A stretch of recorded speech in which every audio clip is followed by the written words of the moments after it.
Trong video hôm nay, tôi sẽ quay lại thế giới Monster Hunter trong ARK. Khoảng một năm trước thì tôi cũng có làm một cái video về cái mob này rồi. Vào thời điểm hiện tại thì mob cũng đã được cập nhật thêm rất nhiều. Những con monster cũng được thêm vào đa dạng hơn. Mục tiêu của tôi trong video này là bắt toàn bộ chúng và đánh bại những con boss monster. Và làm thế nào để tôi có thể làm được điều đó? Thì bây giờ các bạn hãy chuẩn bị một tô cơm thật là to và chúng ta cùng bắt đầu nào. Tôi khởi đầu ở khu vực quen thuộc. Chỗ này hiện tại đang rất chi là an toàn. Hầu như là không có gì khiến tôi phải lo lắng luôn. Cho nên tôi cứ thong thả mà farm tài nguyên thôi. Và tôi sẽ làm một cây giáo, một cây rìu và một cây cúp của mob FMK. Mấy món đồ trong cái mob này thì nó không có độ bền đâu, nên xài khá là tiện. Ngoài ra nó còn có cái bộ đồ fiber cũng khá là ngon. Ngay ngoài bờ biển, tôi thấy có con Parasaurus. Nó đứng ở đây cũng khá lâu rồi. Ánh mắt thì thẫn thờ, miệng thì cứ há ra thôi. Không biết là nó đang nghĩ gì mà nhìn xa xăm như thế. Tôi cầm ngay cái bola lên, dập tắt luôn cái suy nghĩ của nó, rồi dùng dao phóng cho đến khi nó tỉnh ra thì thôi.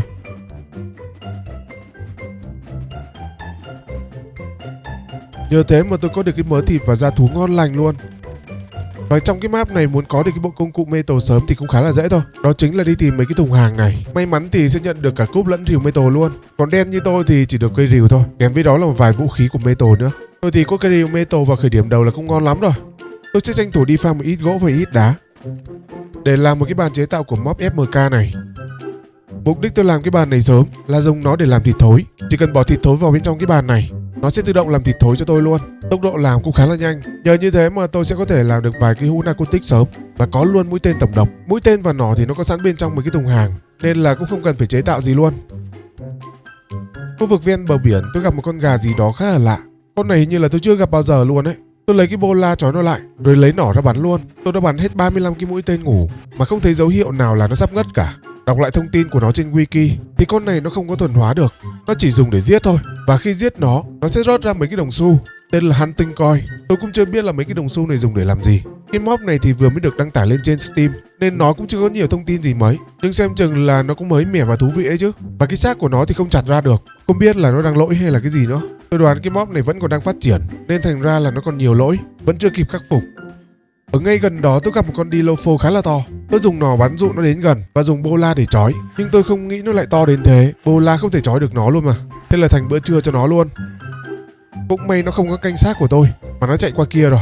Tôi bơi ra gần đó để xem thì thấy nó với một con nữa đang cố gắng ăn cái xác của con gà ở gần đó, nhưng nó không biết cái xác gà đó đang bị lỗi. Lợi dụng địa hình dưới nước không bị bọn nó tấn công, tôi sẽ bắn ngủ một trong hai con đó. Lúc nó ngất thì nó ngất luôn dưới nước. Hy vọng là nó sẽ không bị chết đuối dưới này. Cũng may là vẫn có thể thuần hóa được, và khi thuần hóa xong thì có thể cưỡi được luôn. Con Dilopho bình thường thì nó có thể phun được đờm, còn con này thì không phun được đờm anh em ạ, như kiểu bị tắc họng ấy. Tôi cũng không hiểu tại sao, nhưng dù sao thì cũng có được con thú bảo kê vào thời điểm đầu rồi. Có lẽ là tôi nên đi tìm một nơi nào đó để làm nhà là vừa rồi. Trên đường đi thì tôi có giết thêm một vài con gà để kiếm thêm xu,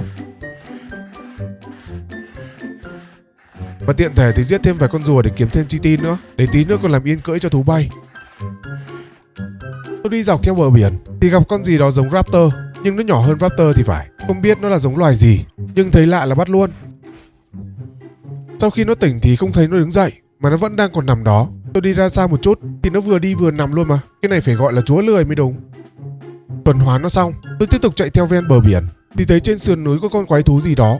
Người nó vàng khè luôn, không có ống nhòm nên không biết nó là giống loài gì. Cũng hy vọng là nó không nhìn thấy tôi dưới này. Hồi nãy tôi có giết mấy con rùa, may sao vừa đủ nguyên liệu để chế tạo một cái Pteranodon. Tôi sẽ chế tạo trước luôn. Ngay đó có một con Pteranodon, không nghĩ nhiều tôi trói lại và thuần hóa luôn. Nhưng nhìn lại thì nó chỉ có 48 cấp độ thôi. Thế này thì vớ vẩn không chờ được tôi luôn đấy chứ. Sau khi thuần hóa xong, tôi gắn yên cưỡi lên cho nó. Lúc leo lên cưỡi thử thì đúng là nó không thể bay nổi luôn, cấp độ thấp quá mà bảo sao. Tôi lấy lại cái yên cưỡi rồi cho nó bay lên cắn mấy con quái thú trên kia. Mấy con thú dưới này định chạy lên theo, nhưng may là tôi cản kịp. Con Pteranodon nó né đòn cũng khá là tốt đấy chứ, nhưng khi bị đớp một phát thì tắt nắng luôn. Ở đây có một con Pte khác, cấp độ của nó là 416 lận. Tôi trói nó lại và bắn ngủ luôn. Và chắc chắn rồi, với cấp độ cao như này thì chắc chắn là sẽ phải chờ được tôi chứ. Bây giờ thì tôi sẽ đi kiếm một nơi nào đó để làm nhà đã. Con Pteranodon vừa mới thuần hóa xong, sức bền của nó thì vẫn còn hơi yếu. Ngay bên dưới có một con Rex đang đói. Tôi dùng con Pte để giết nó kiếm thêm một ít điểm. Bây giờ muốn có crystal nhanh thì chỉ có thể lên núi lửa là nhanh nhất thôi. Ở trên núi lửa tôi phát hiện ra một loài rết khá là to. Nó to vãi chưởng luôn đấy chứ. Đây là con rết thông thường, còn đây là con rết khổng lồ này. Trông như con rết trưởng lão trong One Punch Man ấy. Nhìn mà nổi da gà luôn đấy chứ. Cũng không biết nó là giống loài gì. Crystal ở ngay phía trước rồi. Tôi sẽ tranh thủ lấy một ít và làm một cái ống nhòm trước khi đã. Ở khu này khá là nguy hiểm. Vớ vẩn là con Mantis nó vồ cho lúc nào không hay ấy. Con rết trưởng lão đó nó tên là Gigoplura. Nó là sinh vật của mob mới. Thuần hóa nó cũng khá là dễ thôi. Cấp độ của nó thì cao nhưng chỉ số máu và table khá là thấp. Ok, biết vậy đã. Lúc nào có đồ chơi thì tôi sẽ quay lại chơi với nó sau. Bên khu núi lửa nó còn một con nữa. Nó là con Omedron, là một con rồng lửa luôn. Con này nó yêu thích những thứ có giá trị cao. Nó cũng là một con rồng cực kỳ khó là thuần hóa. Video 1 năm trước của tôi cũng chưa thuần hóa được con này luôn đấy. Trong series lần này tôi sẽ cố gắng thuần hóa nó cho bằng được.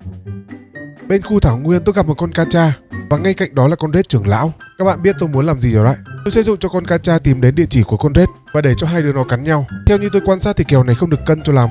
Tuy là con rết nó cũng khá là trâu và cấp độ của nó cũng khá cao, thậm chí là chỉ số sát thương còn cao hơn con Kacha nữa cơ. Nhưng mà nội tạng của con Kacha nó càng cắn thì nó càng trâu, nên kèo này nó không được cân cho lắm. Lúc con rết nó chết, tôi lướt xuống đớp một cái ép cái mạng của con rết để kiếm thêm ít điểm cho con Berte. Khu thảo nguyên này tôi gặp một con Poborubarumu. Cái tên nó khó đọc ghê luôn đấy chứ. Con này ngoại hình của nó khá là gớm. Tôi định dụ cho nó đánh nhau với con Bronto, nhưng hình như nó vừa búp cái gì đó cho con Bronto nên thành ra chúng nó không thèm đánh nhau luôn. Khả năng cao cái con mồm rộng này nó sẽ là thuần búp rồi. Ở ngay gần đó tôi gặp một con quái thú gì đó. Cái tên của nó bị lỗi phông mất rồi nên không rõ tên của nó là gì. Trông nó như một con boss vậy. Khi đến gần thì nó có tiếng nhạc khá là rùng rợn. Tôi sợ bản quyền nên là tắt rồi. Sau khi khám phá chán chê, tôi mới bắt đầu đi tìm chỗ để làm nhà. Tôi có tìm thấy một cái cầu đá này khá là đẹp. Chỗ này cũng khá là cao ráo và rộng rãi. Tuy là nó không có nằm giữa bản đồ đâu, nhưng trên này khá là an toàn đấy. Ở dưới thì khó leo lên, nhưng mà chỉ sợ ở trên leo xuống thôi. Thôi thì chốt đơn luôn. Tôi sẽ lấy cái chỗ này để làm nhà luôn. Tôi đặt một cái nền xuống và đặt lên trên đó vài cái lò nung trước. Metal hiện tại thì chưa có đâu. Tôi đặt trước đánh dấu lãnh thổ đã. Tôi sẽ bắt đầu đi chặt gỗ để làm chất đốt trước. Sau khi xong gỗ thì đến đá. Và ngay gần đó là cái đồi metal luôn. Tôi leo lên trên đó để farm lấy một ít.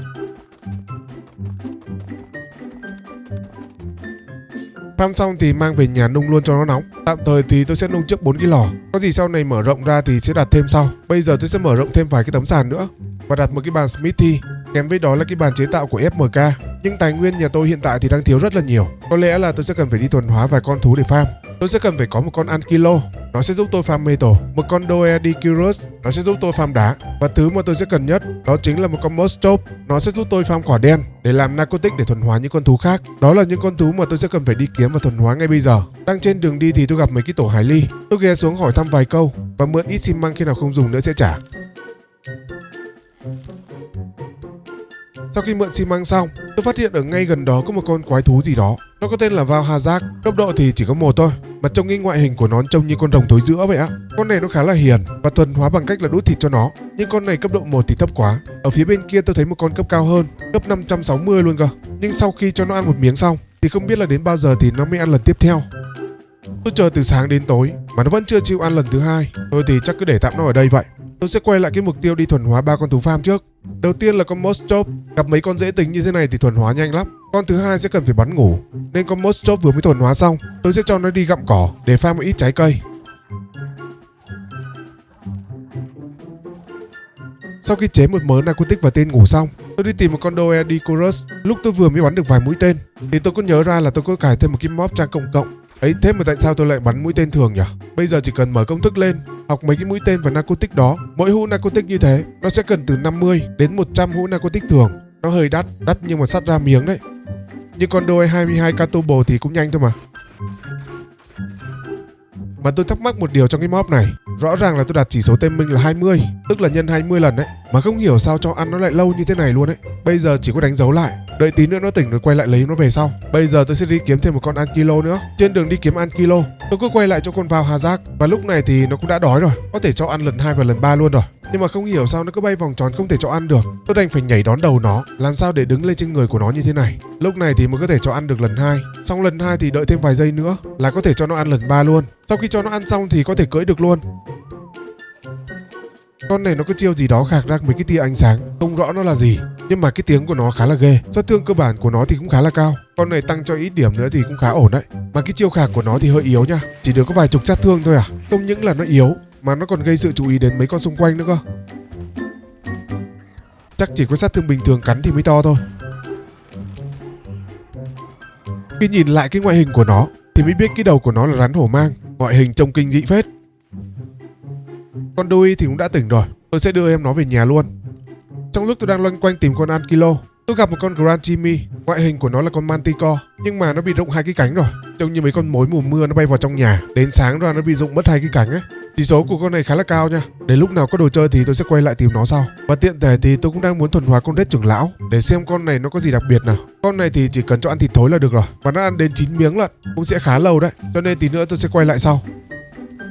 Nãy giờ tôi gặp khá là nhiều Ankilo, mà con này cũng là con cao nhất, cấp 192. Tôi sẽ bắn ngất nó, rồi để nó nằm ở đó ăn. Tí nữa tôi quay lại mang nó về sau. Trong lúc đó thì con Red trưởng lão cũng đã tỉnh rồi. Tôi sẽ quay lại rước nó về luôn.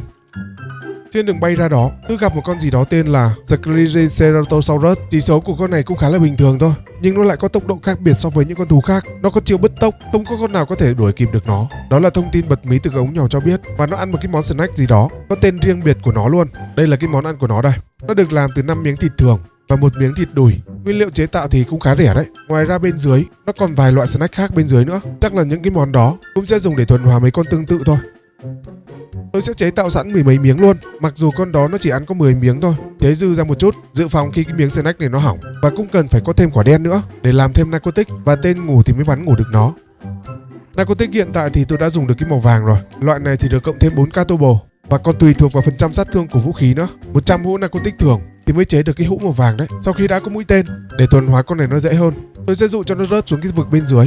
Ở dưới này thì khá là an toàn, dưới này chỉ toàn là nước thôi. Cũng may là mấy con của mob này nó không có oxy, nên sẽ không lo bị chết đuối đâu.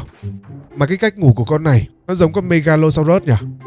Tôi sẽ để cho nó nằm ở đây, tí nữa tôi quay lại sau. Nhưng trước khi đi, tôi sẽ cho nó uống một vài lọ narcotic đã, chứ tôi thấy turbo của nó tụt cũng khá là nhanh đấy.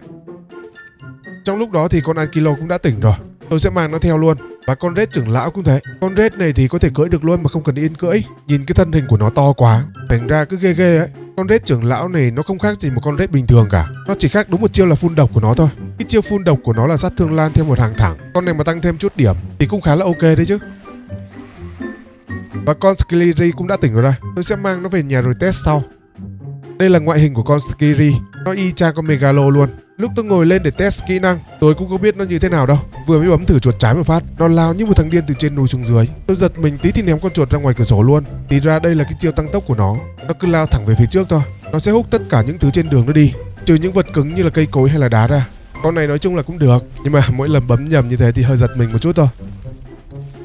Những con thú dạng lớn tôi sẽ sắp xếp bên dưới như này, theo đúng cái hàng trên hẻm núi như này luôn. Đầu tiên sẽ là con rồng thối rữa này.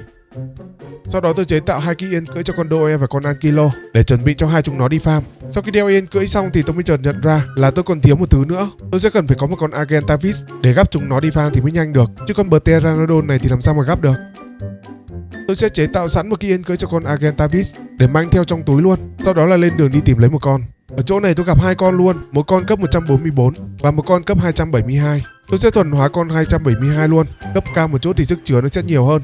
Sau khi thuần hóa xong, tôi sẽ tranh thủ đi cày cho nó một ít điểm. Trong lúc đang đánh nhau với con Rex thì ngay bên cạnh đó vừa xuất hiện một cái gì đó. Tôi cũng không biết nó là cái gì, nhưng đây là hiện tượng đầu tiên tôi thấy luôn đấy. Nó là một con Anomaly Virus, một con virus gì đó. Tôi tiến đến gần để đánh nó thì nó gọi ra một đàn ong. Nó bu tới cắn chết tôi trên yên cưỡi luôn mà. Nguy hiểm thế nhở. Tôi phải cưỡi con Hazak quay lại và phải rón rén lấy lại cái xác.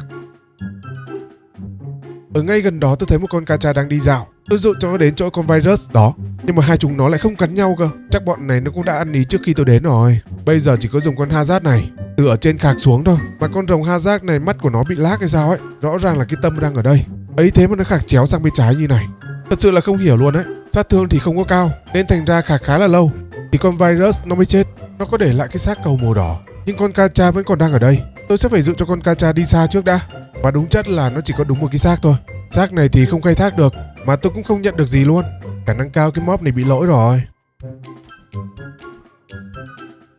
Ngoài bờ biển gần chỗ đó, tôi gặp con Xenoziva. Nó là một con boss khá là ghê trong Monster Hunter. Ngoại hình con này nó khá là đẹp. Turbo của nó là 2,6 triệu. Xem chừng là tôi chưa đủ sức để thuần hóa nó rồi. Đành phải để một lúc nào đó, khi tôi đủ đồ chơi thì tôi sẽ thuần hóa nó sau. Sau khi đã có con Argentavis, tôi quay về nhà gắp con Ankilo đi farm. Farm metal nhiều một tí để đỡ phải farm nhiều lần.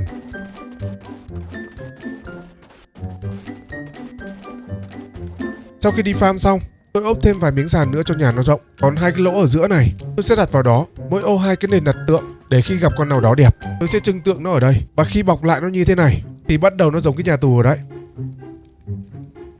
Hiện tại thì 4 cái lò nung nó hơi ít. Tôi sẽ đặt thêm vài cái nữa cho nó thành 10 cái luôn để nó nung cho nó nhanh. Sau đó tôi bắt đầu nâng cấp cây nỏ của tôi lên phần trăm sát thương tối đa để bắn ngủ cho nó nhanh. Tạm thời thì tôi cứ dùng nỏ trước nhá. Có thêm nhiều tài nguyên thì tôi sẽ đổi sang long neck sau. Nhân tiện thì làm thêm một cái bộ giáp metal nữa để có gì nó còn đỡ cho tôi được 1-2 cú đớp. Sau đó tôi xách con mốt chop đi farm quả. Không biết là farm kiểu này nó có được nhiều quả hơn là farm bình thường hay không nhỉ? Tôi sẽ thử luôn xem như thế nào nhá. Và đây là cái số lượng quả đen đã farm được khi tôi dùng con Argentavis và gắp con mốt chop đi farm. Có vẻ như là nó không được nhiều lắm thì phải. Thôi thì chắc là dùng tạm đi. Thiếu thì tôi sẽ mang nó đi farm thêm sau. Bây giờ thì tôi sẽ lên đường đi khám phá tiếp. Ở đây tôi thấy có con Rathian. Nó là một con rồng không thể thuần hóa được. Và để thuần hóa được nó thì tôi sẽ cần phải trộm trứng của nó. Cái phiên bản này là của mob mới đấy. Nhưng mà tổ của nó nằm ở đâu mới là quan trọng này. Cái đấy là chắc phải có duyên thì mới gặp được. Tôi quay lại cho con Manticore bị rụng cánh. Bây giờ tôi có đồ chơi rồi nên là tôi sẽ thuần hóa nó luôn. Và để thuần hóa nó dễ dàng, tôi sẽ dụ nó xuống dưới nước. Ở dưới nước thì nó có thể bắn được, với cả cũng không bị tấn công, nên thành ra không khác thì là một cái bẫy tự nhiên cả. Sau khi thuần hóa nó xong thì tôi có thể cưỡi được luôn. Sát thương cơ bản của con này nó khá là cao. Bình thường cái chiêu vẩy đuôi của nó sẽ bắn ra mấy cái gai cơ, nhưng đây thì nó lại không còn gai nữa. Thay vào đó sẽ là sát thương quật đuôi. Tôi tăng cho nó một ít điểm rồi cho đánh nhau thử với một con Rathian. Sát thương của con này được tăng rất nhiều. Con này nó có khác gì là một con boss đâu. Nó còn có thanh máu của boss nữa mà. Trong cái mob Monster Hunter nó còn có 3 cái bàn chế tạo nữa. Khi học một cái thì được 3 luôn. Vậy là 3 trong 1 rồi. Còn cái hũ ở giữa nó dùng để búp cho mấy con quái thú thôi. Và đây là cái ngoại hình của cái bàn đó đây. Nó như một con quái thú luôn. Mà nhìn nó quen quá nhở. Trước đây thì tôi có chơi qua Monster Hunter World rồi, nên thành ra là nhìn con này nó khá là quen. Bên trong người nó thì không có gì cả. Tôi có học mấy công thức của mấy cái món snack nhưng nó không hiện trong này luôn. Khi tôi bấm vào cái chấm than ở trên góc, đây là cách để hiển thị mấy cái công thức bên trong mấy cái bàn chế tạo mà không biết công thức của nó. Đúng ra là nó sẽ xuất hiện trong này cơ, nhưng mà bây giờ nó lại không hiện gì cả. Tôi đoán khả năng là nó đang bị lỗi rồi. Nhưng mà không sao, có hiện hay không thì tôi cũng không dùng đến mấy cái đó. Khi nào cần đến thì tôi sẽ tính sau. Trong lúc đó tôi tiếp tục đi khám phá tiếp. À đúng rồi, tôi còn 2 con thú lúc đầu game nữa. Tình cờ đi ngang qua thì mới nhớ ra. Ở cái sườn núi gần đó có con Telstar cấp 480. Chỉ số của nó khá là cao. Combo của nó chỉ có 100k thôi, cũng không quá khó đối với tôi lúc này. Thực ra là chỉ cần một mũi tên là xong rồi. Có cây nỏ xịn và mũi tên xịn như thế này thì nó ngủ đến mai. Trong lúc chờ nó tỉnh, tôi thấy ở đây có con Rathalos. Chắc nó là họ hàng với cả con Rathian rồi. Con Rathian thì nó là màu xanh, còn con này thì nó là màu đỏ. Một con thì ở rừng xanh tươi tốt, còn một con thì ở khu vực cằn cỗi. Nhưng bọn này thì không thuần hóa được rồi. Đọc qua thông tin của nó trên wiki thì bọn này chỉ có thể là trộm trứng thôi. Tôi có tìm loanh quanh nhưng mà không thấy quả trứng nào cả. Thì thấy một con Ursidex Gravinus. Tôi nhớ không nhầm thì con này nó còn một phiên bản nữa thì phải. Ở phiên bản khác của nó, cái đuôi của nó cũng giống như thế này, nhưng mà nó chém ra lửa cơ. Con này dạng như là chưa tiến hóa ấy. Trong lúc đó thì con Telstar cũng đã tỉnh rồi. Ngoại hình con này nó khá là chiến, và con này nó là hệ lửa. Cái đuôi của nó có thể quẩy ra lửa, trông như kiểu đốt phong long vậy á. Không những đuôi có thể quẩy ra lửa mà miệng của nó cũng có thể khạc ra lửa nữa cơ. Tức là đầu đít là đều có lửa hết đấy. Chiêu thức con này cũng khá là đa dạng, còn có kết hợp lửa với sét nữa cơ mà. Tiếp theo là đến con Gravenus. Tuy nó cũng là hàng chưa tiến hóa, nhưng mà dù sao thì tôi cũng sẽ thuần hóa về để sưu tầm. Tôi sẽ đặt tên cho mấy con quái thú này thành tên của mấy bạn hội viên luôn nhá. Trong lúc chờ con đó nó tỉnh, tôi sẽ đi giết vài con Rathilos để kiếm một ít xu từ nó. Và rồi cái mob này bắt đầu nó có vấn đề. Đang đánh ngon lành thì nó đơ luôn anh em ạ. Tôi không rõ là nguyên nhân gì. Tôi thoát game vào lại và tìm lại con đó để đánh lại thì nó lại không bị gì nữa cả. Khi nó chết thì xu vẫn rơi ra như bình thường. Và ở đây thì cũng vừa xuất hiện một con Negigante. Tôi thường hay gọi con này là con trâu biết bay, vì cặp sừng của nó có khác gì con trâu đâu, mà nó lại còn biết bay nữa cơ. Khi tôi vừa bắn ngất con trâu xong thì con Gravenus cũng đã tỉnh rồi. Nó đang đánh nhau với con Rex. Tôi cảm giác nếu như để solo xanh chín thì chưa chắc là con Gravenus này nó có thể ăn được con Rex luôn đấy. Hàng chưa tiến hóa nên thành ra là yếu lắm. Đúng lúc đó thì con trâu nó cũng đã tỉnh luôn. Con này thì không lạ gì với nó nữa rồi. Con quái thú này nó rất chi là nổi tiếng trong Monster Hunter World. Tôi có mang nó đi đánh nhau thử. Sát thương cơ bản của nó cũng khá cao. Con này mà tăng tối đa chỉ số cho nó thì cũng là một hàng khủng đấy. Ôi, đây rồi, trứng của con Rathilos này. Hóa ra là nó sẽ có tổ như thế này. Nó nằm ngẫu nhiên chứ không có cố định. Bảo sao tìm mãi không thấy. Nhưng mà quả này cấp độ thì hơi thấp. Giá như mà nó trên 400 thì tuyệt vời luôn. Ở bên mấy cái đồi núi xanh thì sẽ là nơi sống của con Rathian. Bọn này nó tụ tập ở đây khá là đông. Khả năng cao là chỗ này cũng sẽ có trứng đấy. Nhưng nó lại tiếp tục có vấn đề lúc tôi đánh nhau với nó. Đang đánh nhau thì lại đứng tiếp. Tôi lại thoát game vô lại để xác nhận thêm một lần nữa. Thì đúng là như vậy. Tôi đánh nhau với con này là sẽ bị lỗi đứng im luôn. Cái mob mới đó khá là hay, nhưng rất tiếc là nó đang bị lỗi, nên tôi đành phải xóa cái mob đó đi. Đồng nghĩa với việc là tôi sẽ bị mất một vài con quái thú. Con Manticore rụng cánh là mất này. Con Red trưởng lão là mất này, và con Skiri cũng mất luôn này. Tôi bị mất 3 con luôn đấy. Không sao, dù sao thì cũng phát hiện ra lỗi sớm, chứ để phát hiện lỗi trễ ra một chút nữa, lúc bắt thêm được nhiều thú hơn mà bị mất thì mới cay. Bây giờ thì tài nguyên nhà tôi cũng đã có nhiều rồi, tôi sẽ nâng cấp bộ giáp lên một chút cho nó khỏe. Rồi mang con Mostrob đi farm thêm một mớ quả đen nữa, để chuẩn bị làm một chuyến đi tuần hóa thêm một vài con quái thú nữa. Vừa mới đi ra khỏi nhà thì gặp ngay một con robot, một con người máy trong mob Kaiju. May sao nó không ở gần nhà tôi, chứ không là banh nhà rồi. Sau đó tôi phóng qua sa mạc để khám phá, thì gặp con Violet Wyvern. Cái tên của nó khá là lạ, tôi sẽ thuần hóa nó thử luôn. Tôi sẽ không dùng bẫy hay gì cả, chỉ cần dụ cho nó bay theo, lựa thời cơ khoảng cách, nhảy ra khỏi yên bắn cho nó một phát là xong luôn mà. Nó vừa mới xoáy một phát đúng không nhở? Lần đầu tiên tôi thấy con rồng nó có thể xoáy được luôn đấy. Và nó là một con rồng cái, có luôn 5 hũ sữa uống chơi. À quên mất là trong cái mob FMK nó có hũ thuốc thêm minh khá là hay. Công dụng của nó thì giống cái thêm Hyper ấy, nhưng cái này thì nó rẻ hơn, chỉ tốn 10 metal thôi là có một hũ rồi. Khi cho con rồng nó uống, hút của nó sẽ được giảm xuống và nó sẽ ăn nhanh hơn, không khác gì cái tem Hyper cả. Có cái này thì nó sẽ giúp tôi thuần hóa thú nhanh hơn. Ui, con rồng này nó móng nặng thế nhở? Nó đưa nguyên cái hàm dưới ra ngoài luôn mà. Cái chiêu xoáy của nó khá là mới. Một con Wyvern bình thường thì không thể nào làm được như này. Mà con này nó khác biệt một cái là nó không khạc lửa hay khạc băng gì cả, chỉ mấy chiêu thức vật lý thôi. Cái đuôi của nó có tác dụng ở giống như một cây roi, có thể quất được luôn mà. Con này thú vị phết đấy chứ. Ở sa mạc này cũng có mấy con Poborubarumu. Ở chỗ này thì tôi thấy có 2 con. Tôi sẽ thuần hóa luôn cả 2 con để cho nó có đôi có cặp. Và chiêu thức của con này thì tôi không biết nó như thế nào cả, tại vì lúc nào tôi cũng thấy cái mỏ của nó cũng đớp đớp, không hiểu là lúc nào ra chiêu. Nhưng sau khi mày mò một lúc thì mới xác nhận con này là thuần búp. Nó có thể búp được tăng sát thương, có thể búp tăng stamina, và còn có thể búp được hồi máu nữa cơ. Con này cũng khá đa dạng đấy chứ, dùng để hỗ trợ đánh nhau cũng tuyệt vời đấy. Xong 2 con đó, tôi bay dọc theo bờ biển thì gặp con Azanet. Tôi thường gọi con này là con gà chọi, tại vì cái đầu với cái cổ của nó chọc lóc, mà nó còn đỏ nữa cơ, không khác gì con gà chọi luôn. Để thuần hóa được con này thì không khó, chỉ cần chuẩn bị 2 cây nỏ. Một cây thì tôi sẽ dùng mũi tên thường để cấu máu của nó, và nó sẽ hiển thị cái thanh turbo của nó lên. Cây còn lại thì tôi sẽ gắn cái mũi tên ngủ. Thanh turbo cứ hiện lên là tôi sẽ bắn tên ngủ vào nó. Tại vì con này cũng không cần phải đánh nhau với nó xuống dưới 50% máu, chỉ cần mất một chút máu là cái thanh turbo của nó cũng đã hiện lên rồi. Sau khi thuần hóa xong, với sát thương của nó khi chưa được búp thì cũng sẽ không được cao cho lắm đâu. Và khi búp lên, cái mỏ của nó sẽ thở ra lửa như này. Lúc này là được búp sát thương rồi đấy. Bây giờ sát thương của nó sẽ được tăng lên này. Tôi tiếp tục đi khám phá thì gặp con Goliath, quái thú trong mob Kaiju. Con quái thú này thuần hóa bằng cách là đút thức ăn, và công dụng của con này thì không khác gì là một cái lò di động cả. Nhưng hiện tại thì tôi chưa có vật phẩm để thuần hóa nó, nên chắc là để lúc nào đó tôi sẽ quay lại sau. Đây rồi, đây mới đúng là con Gravenos mà tôi nói đây. Cái đuôi của nó là chém ra hiệu ứng lửa, sát thương cũng lớn lắm đấy. Tôi không dám cho con bờ tên nó đỡ thử một phát, sợ nó hẹo luôn đấy. Tôi sẽ cần phải có một con nào đó chịu đòn tốt thì mới có thể thuần hóa được con này. Ở nhà tôi thì có vài con, chắc là tôi sẽ dùng con Telstra, nhưng tôi sẽ cần phải đi cày cấp cho nó trước đã. Để cày cấp nhanh hơn, tôi sẽ làm cho nó một cái bình XP này. Bình XP này nó sẽ tăng theo thời gian của mob FMK đấy. Và sẽ cần phải chế một cái máy tìm thú nữa. Tôi sẽ dùng cái máy tìm thú để tìm mấy con thú alpha. Chỉ có alpha thì mới cày điểm nhanh thôi. Tôi sẽ bắt đầu với mấy con alpha raptor trước. Trên đường đi thì có gặp con nhện Kaiju khá là to. Nó không phải là con nhện chúa boss đâu, trong ngoại hình con này nó gớm hơn nhiều. Bên cạnh đó là con Legiana. Nó là một con hệ băng trong Monster Hunter. Nó cũng là một loài khá là hung dữ. Tôi sẽ thuần hóa nó, nhưng tôi sẽ kiếm một con cấp cao hơn.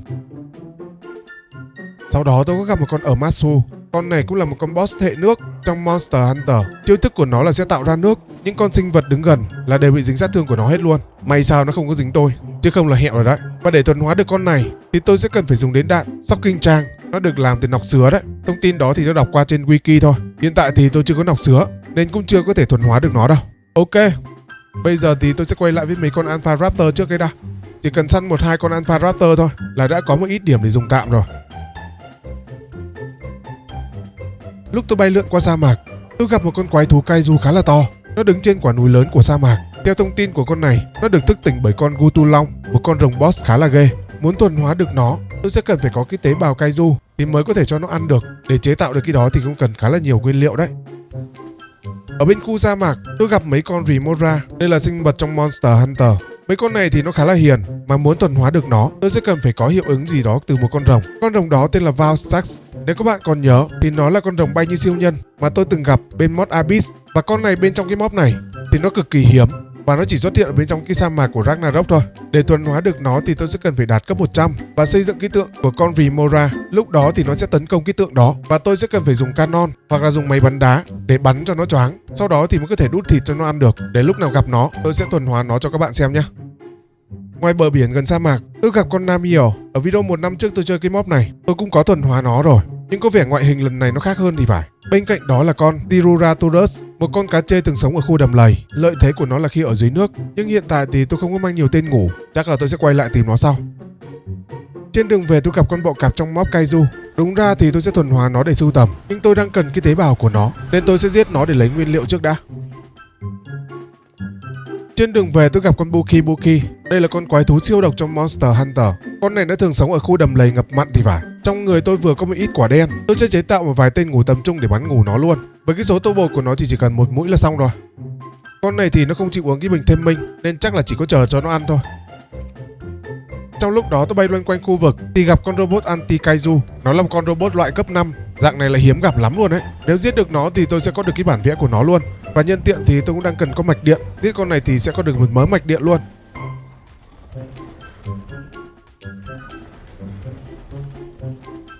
Lúc tôi hạ xuống để đối đầu trực tiếp với nó, tôi không nghĩ là nó sẽ có thể giết được tôi trên yên như này. Cái chiêu đó khá là bất ngờ đấy chứ.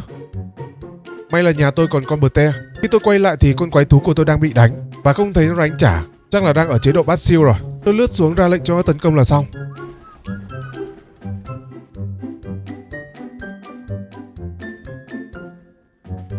Khi nó chết thì tôi mở khóa được cái bản vẽ của nó. Kèm với đó là một cái xác lớn.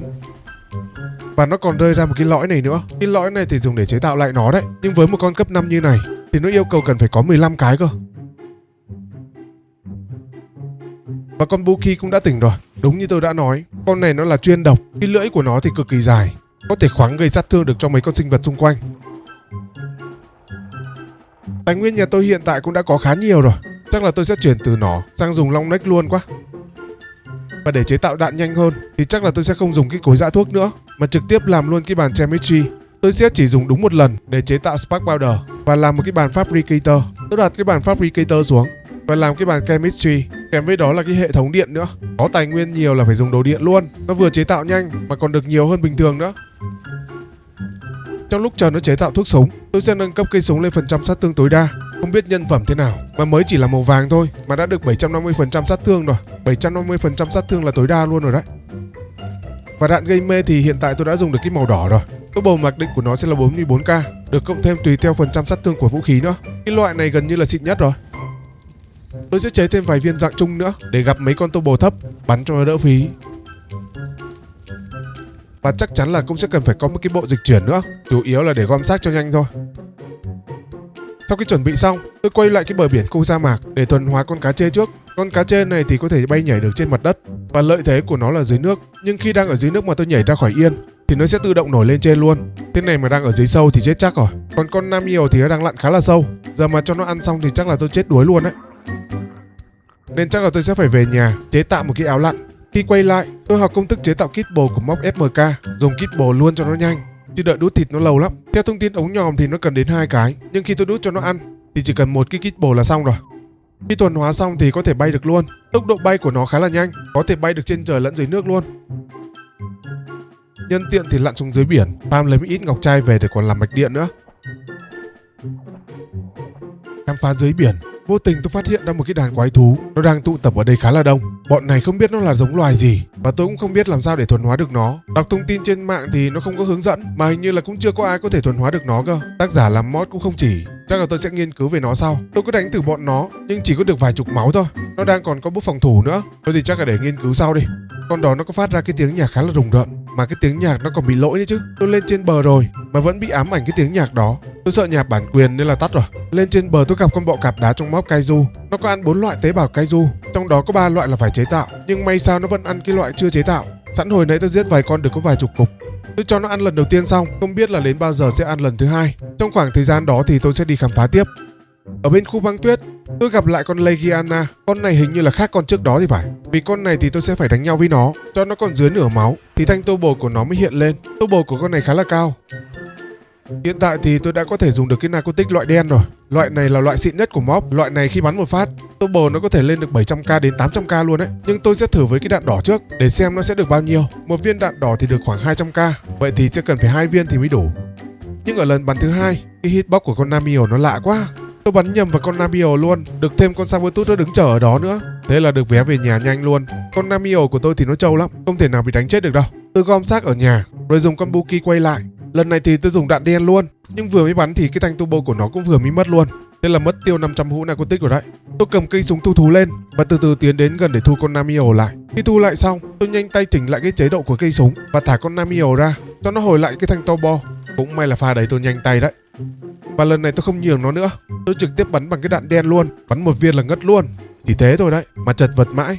Sau khi thuần hóa xong thì tôi có thể cưỡi được luôn. Con này nó là hệ băng, đa phần chiêu thức của nó là tạo ra băng, như là đâm xoáy băng này. Chiêu đâm xoáy băng này khi nó đâm trực tiếp xuống dưới đất thì nó sẽ để lại cái vùng bão tuyết, gây sát thương cũng khá là ổn nha. Ngoại hình con này cũng khá là đẹp, tính ra cái mob này nó làm chi tiết ghê, không khác gì trong game gốc cả. Bây giờ thì tôi sẽ cần farm khá là nhiều quả đen để làm narcotic loại đen. Từ bây giờ trở đi sẽ tuần hoàn mấy con quái thú dạng bá đạo nên nó sẽ tốn khá là nhiều. Khả năng cao là tôi sẽ cần phải có một con Bronto đấy. Sau khi farm xong và chế tạo, tôi được 7 viên đạn đen ngủ. Tôi quay lại cho con bọ cạp nó ăn lần 2. Trong lúc chờ cho nó ăn lần 3, ở ngay gần đó có con Xenoziva. Nó là một con boss với ngoại hình khá là đẹp trong game gốc. Turbo của nó là 4.9 triệu. Tôi sẽ cần phải bắn 5 phát thì mới đủ cho nó ngất được. Đó là tôi dùng đạn xịn rồi đấy. Và con này thì cũng không cho nó uống cái bình tên minh được, lại phải chờ tiếp rồi. Trong lúc chờ, tôi mang con Namio đi đánh nhau thử với một con Xeno. Con Namio ở lần chơi này có vẻ như là được thay đổi khá là nhiều, từ ngoại hình cho đến chiêu thức luôn nhỉ. Lúc trước hình như là nó chỉ có đúng một chiêu là chưởng nước thôi, còn bây giờ chiêu thức của nó cũng đã có nhiều hơn rồi. Con Xeno này cũng khá là trâu, đánh cũng khá lâu thì nó mới chết đấy. Và con bọ cạp thì nó cũng đã ăn lần 3 rồi đây. Nhưng để cưỡi được nó thì nó yêu cầu cần có yên cưỡi. Tôi xem qua yên cưỡi của nó thì có 5 loại. 5 loại là 5 hệ tương ứng khác nhau luôn đấy. Như con tôi vừa mới thuần hóa là con hệ đá, nó sẽ đeo được cái yên đá riêng biệt của nó. Và trong lúc đó thì con Xeno cũng đã tỉnh luôn rồi. Và đây là ngoại hình của nó đây. Ngoại hình trong suốt từ trong ra ngoài, thấy luôn cả cái bộ hài cốt lẫn cả tim gan phèo phổi của nó luôn. Tôi sẽ mang nó đi đánh nhau thử với đồng loại của nó. Con này thì động tác ra đòn của nó thì khá là chậm, phải nói là nó rườm rà thì đúng hơn. Đôi khi chiêu thức của nó bắn ra còn bị hụt nữa cơ, cũng khá là chật vật thì mới giết được 2 con đó. Và ở đây có một con quái thú tên là Uragan. Con quái thú này là siêu đánh bom luôn đấy. Nó có thể chế tạo ra bom từ những cái gai trên người của nó. Để thuần hóa được nó thì tôi sẽ cần phải đánh nhau với nó trước, sau đó thì mới có thể bắn ngủ được nó. Tác dụng của con này, nó có thể dùng để farm metal, đá hoặc là phơi lin. Tiếp một cái là nó không có thể tự nung được. Chiêu thức của nó thì nó bắn ra khá là nhiều bom, cũng ra gì ấy chứ. Còn con bọ cạp thì tôi sẽ phải về nhà chế tạo yên cho nó thì mới có thể cưỡi được. Sát thương của con này thì khá là nhỏ, nhưng công dụng của nó thì khá là to. Nó có thể farm được gỗ, farm được đá, mà farm được cả metal. Nó chỉ cần dùng 2 cái càng, cứ một phát cạp là một cục metal hoặc là một cục đá luôn. Chất lượng farm là cực kỳ tốt luôn nha. Con ăn kilo kiểu này là về nghỉ hưu sớm rồi. Và đến đây cũng đã được 50 ngày rồi anh em ạ. Còn rất nhiều quái thú ngoài kia mà tôi chưa thuần hóa hết được. Hẹn các bạn video chọn bộ vào tuần sau nhé. Và tôi sẽ đặt tên cho các bạn đăng ký hội viên vào những con quái thú siêu đẹp và siêu bá đạo luôn. Và nếu như video này được 3k like, tôi sẽ chọn 10 bạn may mắn khi bình luận dưới cái video này và đặt tên các bạn vào 10 con quái thú luôn. Và đừng quên bấm đăng ký giúp tôi đạt 100k sub sớm nhé. Cảm ơn các bạn đã xem hết video. Hẹn gặp lại các bạn ở video tuần sau nhé. Bye bye.